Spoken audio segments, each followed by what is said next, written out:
नमस्कार साथियों। तो आज है 23 मई 2026।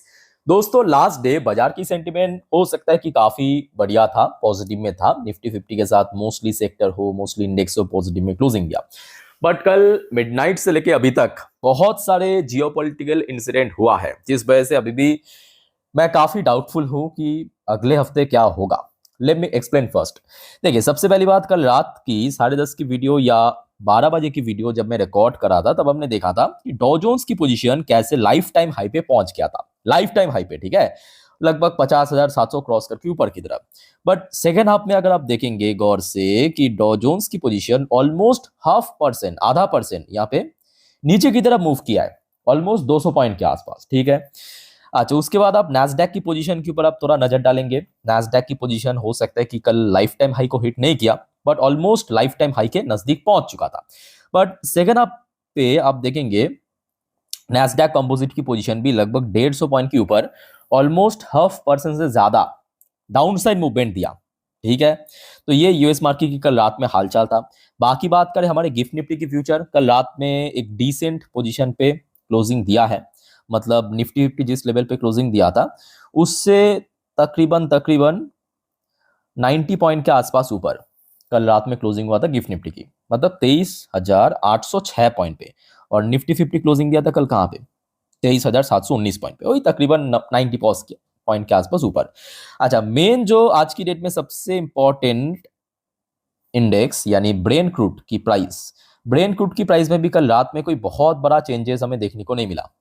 वही लगभग कोई 103 से $4 पर बैरल के आसपास ब्रेन क्रूड भी फ्लक्चुएट करे, जो कि मैं कहूंगा ठीक है, इंडियन मार्केट के पॉइंट ऑफ व्यू से ठीक ठाक है। कोई बहुत बड़ा स्पाइक यहाँ पे देखने को नहीं मिला। गोल्ड की प्राइस भी एज यूजुअल लगभग $4,500 पर आउंस के आसपास चल रहा था पिछले 3-4 दिन से, वही लेवल पे है। सिल्वर भी लगभग उसी लेवल के आसपास होल्ड कर रहा है जहाँ पे पिछले 3-4 दिन से चल रहा था। अच्छा, इंडियन करेंसी की वैल्यूएशन में कल रात भी हमने देखा था एक बहुत अच्छा गेनिंग हमें देखने को मिला था, जबकि 2 दिन पहले याद कीजिए इंडियन करेंसी की वैल्यूएशन 1 यूएसडी के अगेंस्ट में ऑलमोस्ट 97 तक पहुंच गया था। वहीं से कल रात में क्लोजिंग दिया 95.70 इंडियन रुपी 1 यूएसडी के अगेंस्ट में, यानी ऑलमोस्ट ₹1.5 के आसपास ड्रॉप हुआ वैल्यूएशन, सॉरी ₹1.5 के आसपास प्राइस ड्रॉप हुआ, वैल्यूएशन में इंक्रीज हुआ, ठीक है। तो यहां तक आप देख सकते हो कि सिनेरियो उतना खराब नहीं है। बट कल मिडनाइट के बाद से एक्चुअली बहुत सारे जियोपॉलिटिकल अपडेट आया है, जिसको लेके मैं एक्चुअली काफी डाउटफुल हूं। चलिए उसके ऊपर मैं आपको लेके चलता हूं। बट सबसे पहले दोस्तों प्लीज मेक श्योर कर लीजिए आपने ऑलरेडी इस चैनल को सब्सक्राइब करके रख दिया, नहीं किया तो फटाफट करके रख दीजिए इस प्रकार की जानकारी हमेशा पाने के लिए।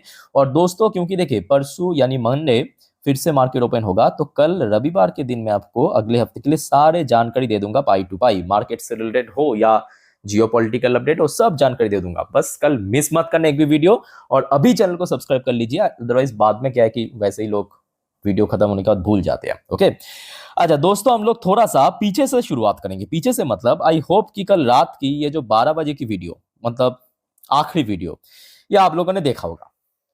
अच्छा, नहीं देखा तो एकदम शॉर्ट में बता देता हूं, थोड़ा याद दिला देता हूं, ठीक है। इस वीडियो में हम लोग जो मेनली टॉपिक को चर्चा किए थे, यूएस ने पाकिस्तान के थ्रू जो पीस प्रपोजल भेजा है ईरान को, उसी से रिलेटेड ईरान पे एक बहुत ही हाई लेवल ऑफ मीटिंग चल रहा था कल रात पे, जहां पे पाकिस्तान की तरफ से आसिम मुनीर था वहां पे मौजूद, कतार की तरफ से भी पूरा डेलीगेशन टीम भेजा गया था ईरान पे, और एक हाई लेवल ऑफ मीटिंग चल रहा था।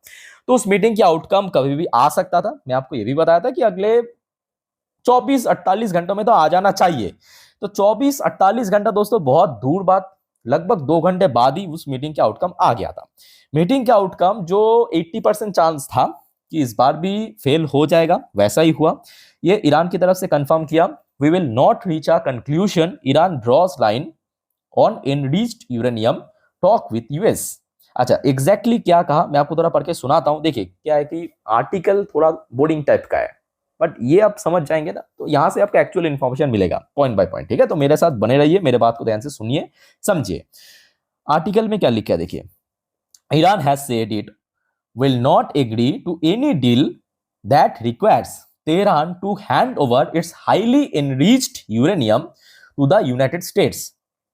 जो यूएस चाहते हैं, यूएस चाहते क्या है, आज की डेट में जो ईरान के पास जो बताया जा रहा है अप्रोक्सीमेटली 400 kg इनरिच्ड यूरेनियम है, जिसके थ्रू परमाणु बम बनाया जा सकता है, उसको ईरान से बाहर निकालना ये यूएस चाहते हैं। और ईरान की दावी क्या है कि ऐसा हम नहीं होने देंगे, ऐसा हम नहीं होने देंगे। ये रिपोर्ट कहां से आया? Even as diplomatic effort continues to end the ongoing Middle East conflict. ठीक है, ये कंफर्म किया है इन भाई साहब ने। फॉरेन मिनिस्ट्री स्पोकन, मतलब ईरान की तरफ से कहा गया, जो स्पोकन पर्सन है उन्होंने कहा any such demand from Washington was unacceptable, कि इस प्रकार की जो डिमांड है जो ईरान की हित के नहीं है वो टोटली अनएक्सेप्टेबल है। चलो ठीक है, ये ईरान की तरफ से कहा गया। पर दूसरी घड़ी में, मतलब ये कल मिडनाइट की खबर है, दूसरी घड़ी में आज एकदम अर्ली मॉर्निंग की स्टोरी, मतलब एकदम आप देख सकते हो ये 4:43 की न्यूज है, आज एकदम अर्ली मॉर्निंग की स्टोरी। ये खबर आ रहा है कि US preparing possible new military strike on Iran as peace talk continue. अब देखिए यहाँ पे बार बार क्या है कि नेगोशिएशन फेल हो रहा है, पीस टॉक फेल हो रहा है, तो यूएस शायद अब सेकेंड फेज ऑफ वॉर शुरू कर सकता है, जो कि ईरान के लिए इस बार बहुत ज्यादा हानिकारक, घातक हो सकता है। क्यों, मैं आपको आगे फैक्चुअली समझाऊंगा, आप बस समझते जाइए। अब यहाँ पे क्या लिखा है थोड़ा ध्यान से सुनना। The administration of US president, एक मिनट, यहाँ पे कुछ एड वगैरह आया है। हाँ चलो यहाँ पे अब देख लेते हैं। देखिए, the administration of US President Donald Trump is preparing for a possible new round of military strike against Iran even as diplomatic negotiation between Washington and Tehran continued। अभी भी कंटिन्यू चल रहा है, बट एक फ्रेश यहाँ पे strike हो सकता है। According to the report by CBS News citing source familiar with the planning। तो इसका सोर्स दोस्तों ये है, तो इस रिपोर्ट में साफ साफ कहा गया कि एक फ्रेश स्ट्राइक ईरान के ऊपर कर सकता है। और दोस्तों अभी जो आपको मैं कह रहा था कि अगर कर दिया तो ये ईरान के लिए इस बार बहुत ज्यादा घातक साबित होगा। देखिए मेरे बात को ध्यान से सुनना, मैं एकदम शॉर्ट में आपको एक्सप्लेन करने की कोशिश करता हूँ। एक तरफ आप रख दीजिए यहाँ पे ईरान को, अजब एक तरफ आप रख दीजिए यूएस को, ठीक है, एक तरफ आप यहाँ पे रख दीजिए चाइना को, एक तरफ आप रख दीजिए यहाँ पे ईरान को, एक तरफ आप रख दीजिए यहाँ पे इसको, उसका नाम क्या है, ताइवान को। ठीक है, अभी तक क्या चल रहा था सीन, यूएस जब भी हमला कर रहा था ईरान के ऊपर, अब देखिए ईरान उतना कैपेबल नहीं है कि यूएस की सारे स्ट्राइक की जवाब दे दें। अभी तक क्या चल रहा था, यूएस जितने भी हमला कर रहा था ईरान के ऊपर, लगातार चाइना क्या कर रहा था, ईरान को बैकअप कर रहा था, सपोर्ट कर रहा था। और एक हफ्ता पहले जो ट्रम्प की चाइना विजिट था, उसका एक एजेंडा तो था, ठीक है, चाइना और यूएस के बीच जो पेंडिंग ट्रेड डील उसको सॉल्व करना, वो कर चुका है, वो अपना अपना मुद्दा है। दूसरा जो एजेंडा था कि भाई जब हम ईरान के ऊपर हमला करेंगे तो यहाँ पे सपोर्ट मत करना, और जब चाइना ताइवान के ऊपर हमला करेगा तब यूएस भी सपोर्ट नहीं करेगा। और ऐसा मैं सिर्फ यही नहीं कह रहा हूँ, स्टोरी माफी आपको मैं इसलिए कह पा रहा हूँ क्योंकि ऑलरेडी हमने देखा, ये देखिए ये 16 मई की अपडेट है, ये 16 मई की अपडेट है, जब ट्रम्प ने चाइना से वापस आने के बाद ये स्टेटमेंट दिया कि भाई ताइवान हमारे से, मतलब यूएस से ताइवान लगभग 9,500 माइल दूर है, मतलब इतना दूर है, तो हम लोगों के लिए बहुत ज्यादा डिफिकल्ट है ताइवान को सपोर्ट करना। और दोस्तों यकीन मानिए, कोई पहला राष्ट्रपति यूएस की ताइवान को लेकर अपना पॉलिसी में इतना ज्यादा बदलाव करने जा रहा है, क्योंकि इसके पहले चाहे ट्रम्प की फर्स्ट टर्म हमने देखा, हम बाइडेन की सरकार देखा, हम उसके पहले ओबामा की सरकार देखा, कभी भी ताइवान के अगेंस्ट में उससे ऐसा स्टेटमेंट नहीं आया था। हमेशा यूएस की जो राष्ट्रपति कहता था कि ताइवान को हम सपोर्ट करेंगे, एड प्रोवाइड करेंगे। पर दोस्तों यहाँ पे पॉलिसीज में चेंज किया, ट्रम्प ने इस बार सीधा सीधा कह दिया हम लोग के लिए बहुत ज्यादा डिफिकल्ट है ताइवान को प्रोटेक्ट करना, सपोर्ट करना। अब दूसरा अपडेट मैं आपको दे रहा हूँ क्योंकि आपको फैक्चुअली यहाँ पे समझाता हूँ। ये देखिए, ये आज की खबर है 23 मई 3:36 की अपडेट। अब यहाँ पे खबर निकल कर है ताइवान सिक्योरिटी की तरफ से, मतलब ताइवान के जो सिक्योरिटी चीफ है उनके तरफ से ये कहा गया कि China deploy over 100 vessels in regional water. समझ आ रहा है मेरे बात? यहाँ पे दो देश यूएस और चाइना फुल प्लानिंग के साथ, फुल प्रिपरेशन के साथ यहाँ पे आगे बढ़ रहा है कि भाई हम ताइवान को निगल जाएंगे। चाइना कह रहा है तू सपोर्ट मत करना, यूएस कह रहा है कि भाई हम ईरान को खत्म कर देंगे, तू सपोर्ट मत करना। अब इस बार जिस वजह से ईरान के लिए बहुत टफ होने जा रहा है ये रास्ता, बाकी इतने अच्छे से दोस्तों आपको मैं समझा दिया। आप इस बारे में क्या ओपिनियन रखते हो प्लीज कमेंट करके बताइए, जो भी आपको लगता है। हाँ देखिए, आप कह सकते हैं कि यहाँ पे ईरान लड़ेगा, ये करेगा, वो करेगा, कोई फायदा नहीं है, क्योंकि देखिए अभी तक चाइना की सपोर्ट बिना ईरान यूएस को एक दिन भी रोक नहीं सकता। ये फैक्ट है, मैं बस ऐसे ही नहीं आपको कह रहा हूँ। ठीक है, अब देखना होगा कि अब ईरान क्या कहता है, क्योंकि जो आपको मैं इसके पहले भी एक बार समझाया था, याद कीजिए। ईरान यहाँ पे सबसे बड़ा मूर्खता क्या कर रहा है पता है? एक्चुअली गधे जैसा काम कर रहा है। मतलब पता नहीं वहाँ के एडवाइजर कौन है, जो आपको मैं इसके पहले भी समझाया था। ये जो इनरिच्ड यूरेनियम वाला मुद्दा है ना भाई, 400 किलो ही इनरिच्ड यूरेनियम है मेरे हिसाब से। यूएस जो चाहते हैं भाई दे, ले ले भाई, तू 400 किलो ले ले भाई। ईरान एक ऐसा देश है ना, वहाँ पे जो खनिज खनिज मतलब जो आपके मिनरल्स मेटल्स, उसकी कोई कमी नहीं है, बहुत पहाड़ फाड़ है वहाँ पे। ठीक है, वहाँ पे मिलता है बहुत ज्यादा भाई। आप साइलेंटली प्राइवेटली आप पहले न्यूक्लियर बम बना तो लो, उसके बाद रिवील करो भाई हमारे पास है। किसी की बाप की औकात नहीं है आपको आग दिखाने की। समझ आ रहा है मेरी बात? इसको आप रियलिटी बेस पे देखना। तो मेरे देखिए, मैं अगर ईरान के एडवाइजर होता ना, मैं कहता भाई 400 किलोग्राम इनरिच यूरेनियम की प्रॉब्लम है ना, ले ले।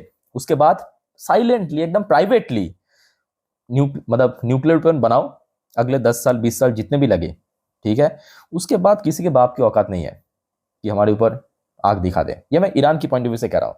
ये एक अच्छा स्ट्रेटेजी हो सकता है, बट यहाँ पे ईरान थोड़ा जोश में आके आप कह सकते हो, या पता नहीं, जो भी है देखा जाएगा क्या करते हैं ईरान आगे। बट अभी ईरान के लिए रास्ता बहुत टफ होने जा रहा है, क्योंकि ईरान अभी ये जो जियोपॉलिटिकल शिफ्ट या पॉलिसी में शिफ्ट हुआ है इतना जल्दी, इसको देख पा रहा है या देखने के बाद कुछ रिएक्ट नहीं कर रहा है, आई डोंट नो। बट यहाँ पे एक बहुत बड़ा गेम हो रहा है, उधर ताइवान के अगेंस्ट में, इधर ईरान के अगेंस्ट में।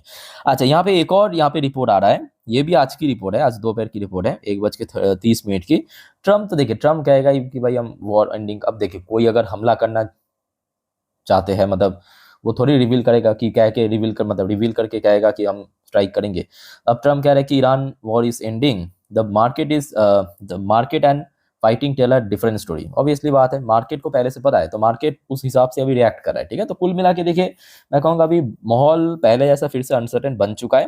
अब देखिए उसके साथ साथ ये भी फैक्ट है, अगर हम एक निवेशक की पॉइंट ऑफ व्यू से बात करें, कि जब तक ना फिर से स्ट्राइक शुरू हो जाए, जैसे कि यहाँ पे रिपोर्ट में आया है कि हो सकता है कि यूएस एक फ्रेश मिलिट्री स्ट्राइक करेगा, बट जब तक ना स्ट्राइक हो जाए तब तक मार्केट के लिए कोई खतरा नहीं है। अगर स्ट्राइक हो गया तो क्या होगा, ऑयल प्राइस एकदम से फिर से स्पाइक कर जाएगा। वो एक्चुअली मार्केट के लिए मतलब ज्यादा नुकसान पहुंचेगा। जो आपको इसके पहले भी कहा था कि देखिए वॉर इंपॉर्टेंट नहीं है, इंपॉर्टेंट है वॉर के कारण जो इंपैक्ट पड़ेगा, मतलब ऑयल प्राइस में एनर्जी क्राइसिस होगा उसी वजह से, क्योंकि भारत जो अपने नीड की 90% बाहर से ही इंपोर्ट करते हैं। ठीक है, सो आगे की अपडेट मैं आपको आगे दे दूंगा। फिलहाल माहौल ऐसा है, देखते आगे क्या होता है। बट जब तक स्ट्राइक नहीं हो रहा है तब तक मैं कहूंगा आप यहाँ पे निश्चिंत रहिए। बट जब स्ट्राइक हो जाएगा उसी क्षण भाई मार्केट में गिरावट होने का बहुत बड़ा चांस है। ठीक है, सो इस वीडियो को वाइंड अप करता हूँ। वीडियो अच्छे लगे तो लाइक करना, चैनल को सब्सक्राइब करना, शेयर जरूर करना। टेक केयर, बाय बाय, जय हिंद।